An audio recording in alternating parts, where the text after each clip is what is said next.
காலைதோறும் தேவனின் வார்த்தை. சங்கீதம் 139:17.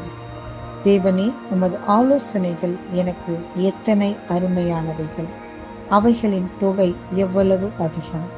அன்பானவர்களே, நமக்கென்று நாம் வைத்திருக்கும் திட்டங்கள், ஆலோசனைகளை பார்க்கிலும் தேவன் நமக்காக அருமையான திட்டங்களை வைத்திருக்கிறார்.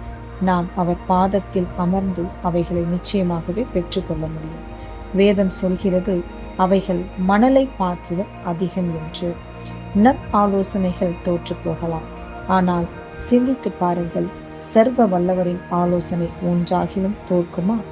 எல்லாமே ஜெயம் மாத்திரமே பெறும். எனவே ஜெபத்தில் அவைகளை பெற்றுக்கொள்வோம். நாம் ஜெபிப்போம்.